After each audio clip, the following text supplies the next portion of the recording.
ng Talavera sa mga bayan na unti-unting umuunlad pagdating sa komersyo at negosyo. Sa pagdating ng panahon, unti-unti ito naging sentro ng iba't ibang mga kabuhayan. Ako si Angel at ngayong araw isisilipin natin ang kwento sa likod ng dalawang matagumpay na negosyo dito sa bayan ng Talavera.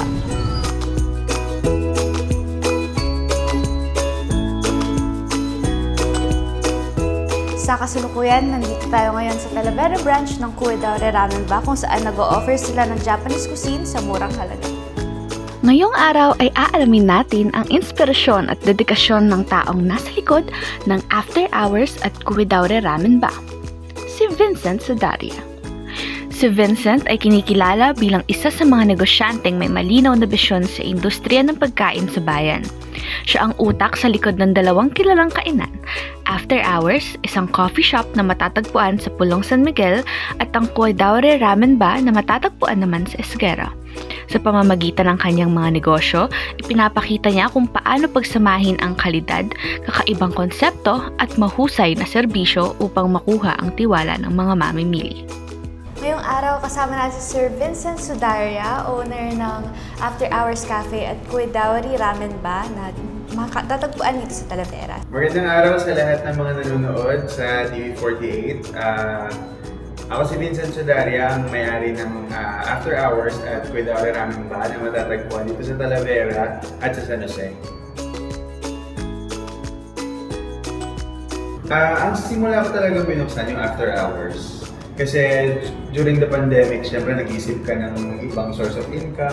Kaya right after the pandemic, siguro around 22-23, nag-start na ako mag-conceptualize kung anong gusto kong maging business. In 2023, I decided to put up yung After Hours.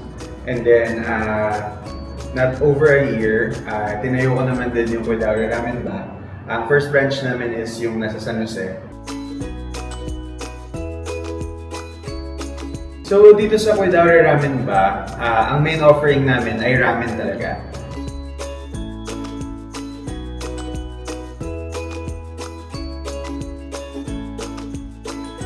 We also have yung mga sushi, tas mga Japanese side dishes. Sa After Hours naman, as a coffee shop, main offering namin talaga ay coffee and other drinks na coffee-based and non-coffee based. We also have like mga snacks, pastries, pero nothing like pasta, hindi siya part of our menu.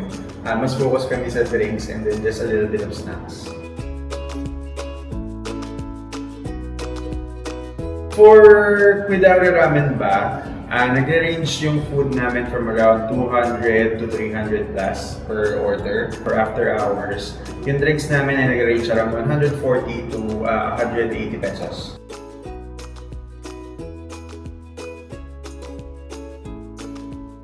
Ang bestseller namin ay itong Kaisen Ramen. Seafood ramen siya.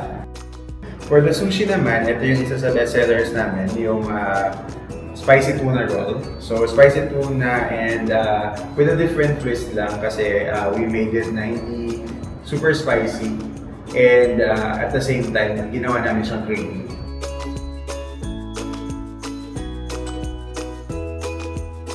Sa Kuidaure Ramen Ba, available kami and open kami every day. So we have two branches ng Kuidaure Ramen Ba, Talavera and San Jose. Kuidaure Ramen Ba, Talavera is open from 12 p.m. to 10 p.m. Yung San Jose branch naman namin ay ganun din, 12 p.m. to 10 p.m. din. After Hours naman, After Hours Talavera is open from 2 p.m. to 12 a.m. And then our branch for After Hours San Jose is open from 12 p.m. to 10 p.m.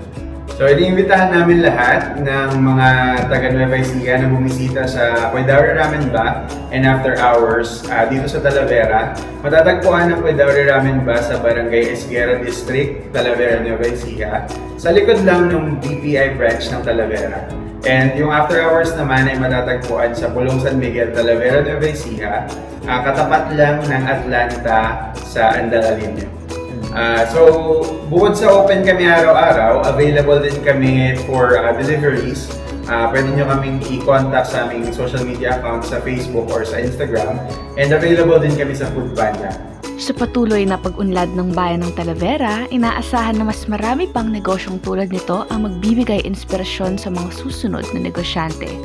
Para sa mga naghahanap ng kakaibang karanasan sa pagkain, mula sa masarap na kape hanggang sa abot-kayang Japanese cuisine, bukas ang pintuan ng After Hours at Kuedaure Ramen Ba para sa inyo. Muli, ako si Angel at ito ang kwento ng dalawang negosyo na nagbibigay kulay sa lumalago at masiglang komunidad ng Talavera.